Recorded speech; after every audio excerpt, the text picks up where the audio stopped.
Some of the coldest weather that we've had to endure in over 10 years just took place. And I'm coming back from getting some rods spooled up at Sodium Fishing here right after Christmas. And the chatter around the shop is that there's some damage done by water temperatures as cold as they are right now. They're in the 40s. That might not seem cold if you're in eastern North Carolina or Virginia. But if you're in west or north central Florida, that's cold. Too cold. Not good for snook. Not good for much of anything. So I thought this might be the perfect time to have a conversation, if you will, about how are you going to fish these cold water temperatures?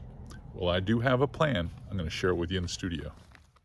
We had to endure the last 2 or 3 hours of the day, in painfully challenging conditions with wind that no one in their right mind would try to fish. But we knew the fish were there, and that's what made us stick to our guns and fish it all the way through. There she is. There she is. All right. Being patient. It's just like you said it would be too. Super slow, long pauses. Hit it on the pause? Yeah. Yep. So she gave you a couple head shakes there. Oh yeah, some good head shakes and trying to be easy with it. The nice thing about the Paul Brown lures is the hooks the diameter is not so bad. Nope. Hasn't come to the top yet, so it tells me it's a good fish, or I got it just on the side of the head or something. I find a lot, it's either they immediately come up and throw if they get it real deep in, or it's like this and they kind of dog you, stay down on it. A lot of times you get those violent shakes and big mouth throws whenever they get it deep. That's a good one. That's a good one. Dude, this one here is going to be full grown.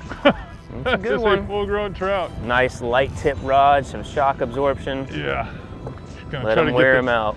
Try to get the net under here in a second. It is a huge trout. Yeah, that's a good one. Got that nice purple collar. She's a thick one. Come on, baby. Come on, baby. Come on, baby. Yes, sir. That is a big trout. Yes, sir. That is a quality big trout. fish, CA. Big trout. All right, Matt. That is a nice one there. That's the target species right Never there. get tight. That was a loud fall down there. So I don't make it a secret that fishing the winter is definitely my preferred time to fish. Because I feel like fish are less scattered, they're more predictable and easier to target. That withstanding, when you get a deep freeze like we've had the past 5 days, where the lows are so cold that it drops the water temperature.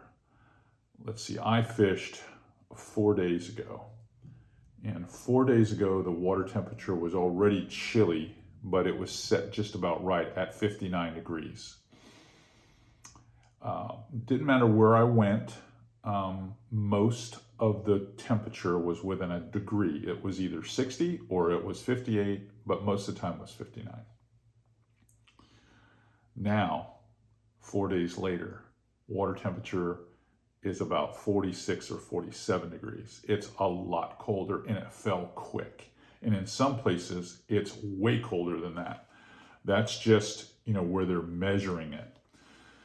So how do you negotiate or validate your effort to try to fish in this weather? Well, it makes it hard. For me, the first thing I'm going to do is wait until we get a stretch of weather where it starts to moderate and I see the first signs of water temperature starting to go in the other direction. does not have to get back to 59 degrees. It just has to go up 5 or 6 degrees to get them going, because they're going to acclimate to cold water. Some won't. The snook will not. But the trout and the redfish and the flounder, they'll acclimate. And I just need that turnaround to happen. Now, I see that turnaround happening probably in about another 3 or 4 days. So it's going to keep me off total probably 7, 8 days off the water. But getting into this weekend coming up, I'll be out there again hunting, searching. And the things I'm going to look for are some of these zones, if you will. I'm going to go through my log, which my log really is integrated into my Raymarine electronics, okay? So I'll go through my waypoints and I'll start scrolling and I'll start looking for waypoints that I punched in there in cooler water temperatures. And most of them, and I'll show you a map here in a second, are going to be a lot further east, deeper into the river systems and the creek systems that reach further back into the landmass. That's where the water is going to be the warmest. Now, there are some exceptions. Fish will seek out deep water. Why deep water? Well, deep water, there's an insulation of depth. So the surface water temperature might be up here at 45 degrees, 46 degrees, 47 degrees, closer to the air temperature. But down here in 9, 10, 12 feet of water, it's going to be a lot more consistent because it's hard for the cold air to chill it all down to the bottom. And down there, closer to the bottom, water temps might be a few degrees warmer, enough to keep them okay. Then another thing you're going to notice that they do is as the day matures, as it gets sunnier and later in the day, they may move to a sunny edge and lay down in that mud and basically bury themselves up to their neck almost and just sit there in that warm mud and warm up a little bit more. There are power plants that you can target this time of year. Oftentimes in Tampa Bay or some of the bigger bay systems like Charlotte Harbor, I would focus on residential canals. And there was a certain residential canal that I was looking for. I was looking for those that ran east and west, not north and south, that are vulnerable to a north wind. East and west. And then in the east-west canals, I would fish the north side of that canal, because this time of year, the sun shines out of the south more and it will warm up the seawalls in those east-west canals. And the north side will get the most sun for the longest period of time. So those are going to be better. You're also looking for those residential canals that have those big cruiser ships or those big sailboats, because they're going to offer more depth. That's what they're going to offer. More depth, more insulated temperature refuge for those fish. So those are places, power plants, marinas, turning basins, shipping channels, intercoastal waterways, anywhere where they can get into a zone and have some insulating depth. If you're in my case here, Nature Coast, Big Bend, I will spend my time moving toward the springs. And a little tip that I've gotten from some of my contemporaries here is when it does get extremely cold like this, the outgoing water, when the water pulls out. Now, naturally, late outgoing water, no matter where you are, is going to be warmer because it's been sitting up there getting warm in the sun all day, and it's going to fall out and it's going to get fish to eat. But if you're in a spring-fed river or creek, and then all of a sudden the water starts to pull out, it's pulling that 70-degree water, which is what most of the springs are, somewhere between 68 and 71 degrees. It's going to pull that water with it out, and it's going to make those dock systems and those systems that are nearby a lot more appealing to game fish. Now that's one way I'm going to attack it. I want to show you on the map a little bit of stuff next. All right, so here's a top spot map of the Crystal River area, for instance. Now, all these flats out in here, from Ozello back into the Salt River and moving through here, the water temperature here is going to be crazy cold. And it's going to be really difficult to catch fish in these zones until the sea temps start bumping up. Fish aren't even going to go there. They've moved themselves through this little shortcut here in the Salt River to get back into Crystal River. So they're going to go back as far as they can find places to go. Residential canals back here where the actual spring is. And as the tide falls, some of that warmer water will fall out and turn on a bite. But right now, they're just looking to save their butt for a while. And to do that, they're going to have to proliferate and get back into these systems and just chill. And nothing's going to happen. It's going to be difficult to catch any of them. As the nicer weather comes, we start getting into an east wind, then a southeast wind, and eventually a south wind. Things will start to warm up and the fish will move back out, and then they'll kind of just work their way back out to these shallower zones once again where you can catch them regularly. In the meantime, though, you would be able to target them in some of these backwater zones later in the day, on those shorelines that are north facing, you know, where they're south facing, they're the north shoreline. That's where they're going to be the most reliable numbers of fish for you to target. Now, that applies for no matter where you live. If you live in Tampa, you're like, well, that might apply to the Palm River or the Hillsborough River. Of course it does. If you live in Fort Myers, that might apply to the Caloosahatchee River, the Peace River, the Myakka River. Well, of course it does. You can draw the same parallel for all kinds of areas in Florida. The fish are going to push further and further and further back. And a lot of you may be under the assumption that, well, they're not tolerant. They're gonna struggle in fresh water. Well, they really don't. Redfish in particular, and snook, they're not going to struggle at all. Trout kind of like the salinity more, so they're gonna get right on that edge, but they're gonna want to look for deeper water, because remember, fresh and salt water can actually mix in some of these places. But there are barge canals. There are giant, I'm going to say, industry areas where you can focus on, and the fish will be in these deep 20 and 30 foot zones where there's some commercial shipping in some of the areas that some of you all live in. And you'll be able to catch these fish almost in a vertical presentation. We're going to talk about how you're going to catch them with lures, well, right now. There you go. There he is. It's a smaller trout, but trout nonetheless. He hammered that Paul Brown.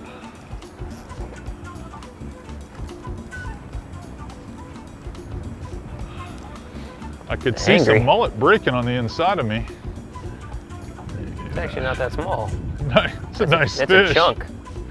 Not very long, but it's a chunk. That one there is freckled pretty good. Yeah, a lot different looking than their other one, that's for sure. Yeah.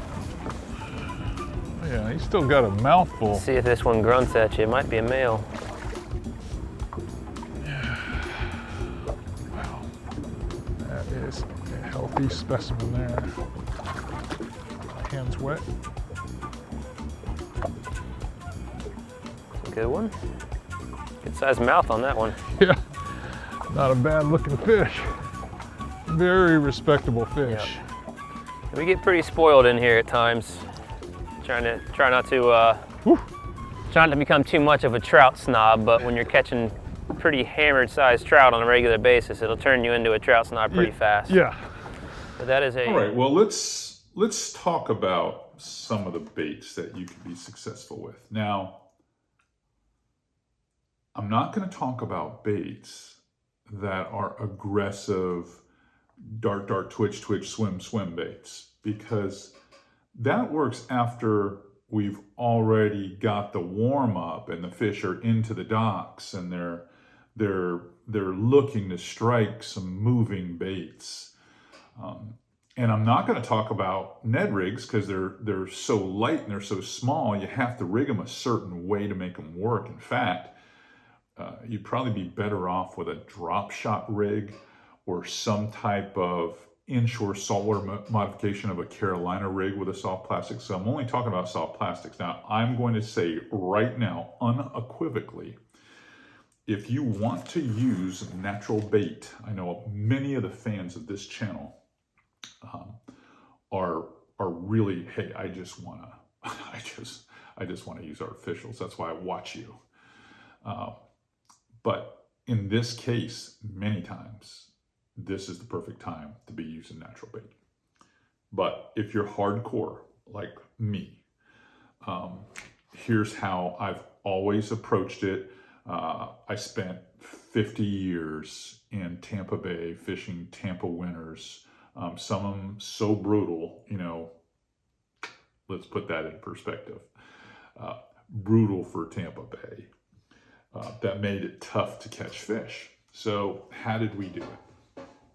Well, I'm going to show you a couple of baits, and you might go, oh, never really thought of it that way. Most obvious is, I used to take a lot, Bill Coyne, who used to write for Florida Sportsman back in the day, and he ran a lot of the tourism stuff there as far as hooking up riders, outdoor riders with professional guides. I would take these guys fishing, and a lot of them came down in the wintertime because they're escaping this stuff in Kansas City and Detroit and Chicago. So they'd come down, and I fished a lot of residential canals with them because we could catch a variety of fish easily, using what I did not know at the time was a Ned rig. So in this instance, I'm going to show you, this is a 90-degree line tied to the mushroom head and longer shank, thinner wire hook. You can throw this on some pretty light leader material. Typically, I'm using either 12-pound or 15-pound fluorocarbon. I usually have 4, sometimes 4.5 feet of it tied on, and an 8-pound braid.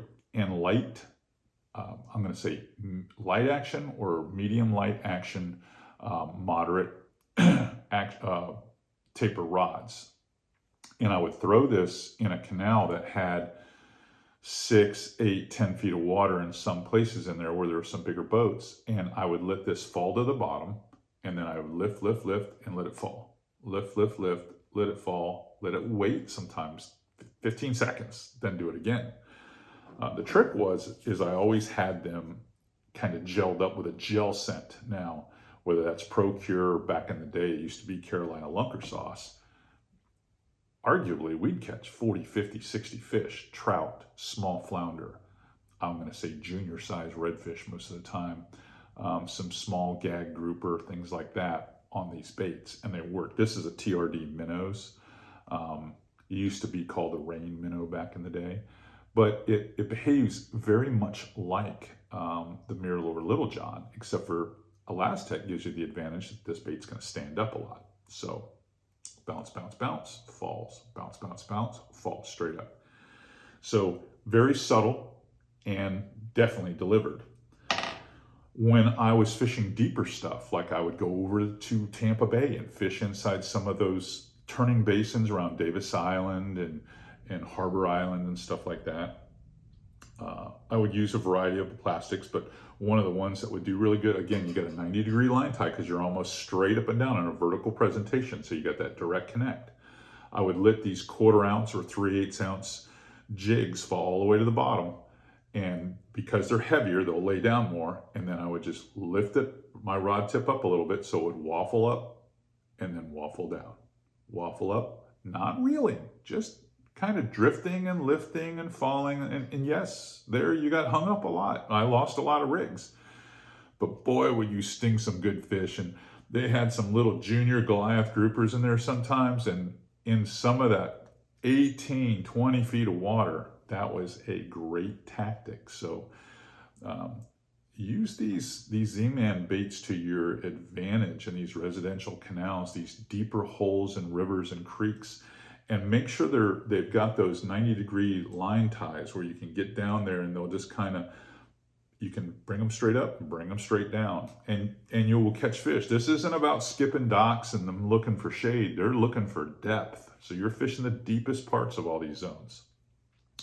When I would fish creek mouths, or in the Tampa area, there was lots of times where these residential canals would come into what I would call one grand canal that would spill out onto the flats. And when the fish were staging in between fronts, lots of times they'd collect in these holes in these big grand canals, if you will, the bigger ones that have big boats on both sides and they're closer to the outside where the shallow water's not far away. Well, I would jig vertically a spoon. Now, it doesn't matter what brand of spoon you pick. I'm a Aquadream guy, but I would jig these up and down. Just let them go all the way to the bottom, let them flutter off the bottom, let them fall again. Flutter off the bottom and fall again. Flutter off the bottom and then fall again. And when speckled trout were around, this was just a killer. Now I'm not going to kid you. You're going to catch your share of ladyfish. But in the dregs of winter, dude, you're just looking to bend a rod.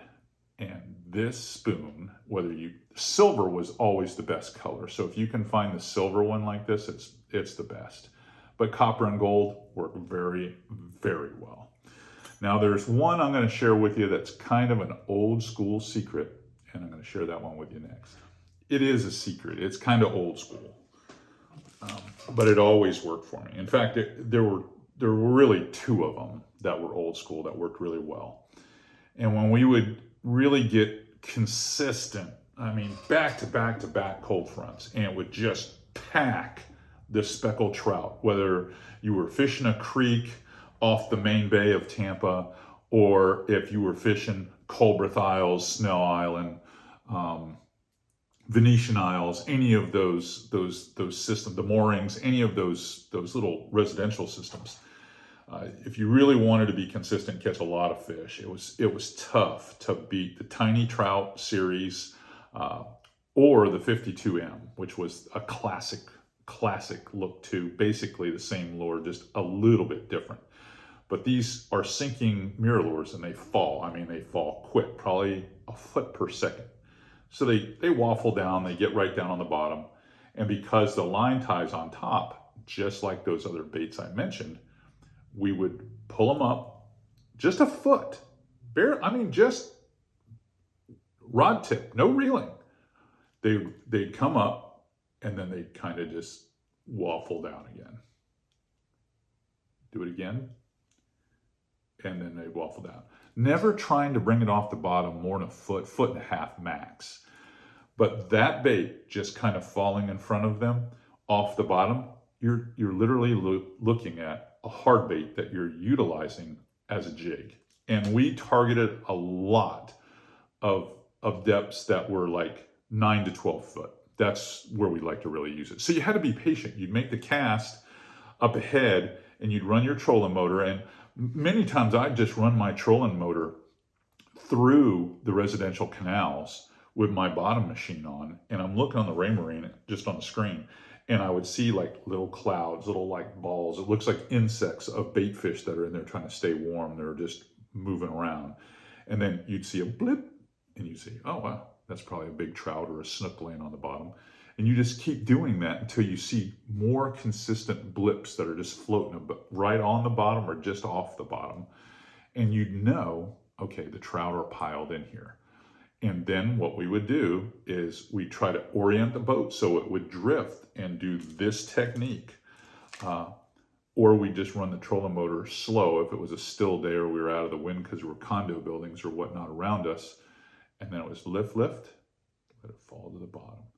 But I'm telling you, after you do it for a little while, you'll go to lift it and it'll feel like it's hung, and you just reel like crazy. And the soft mouth of a trout, and he's on.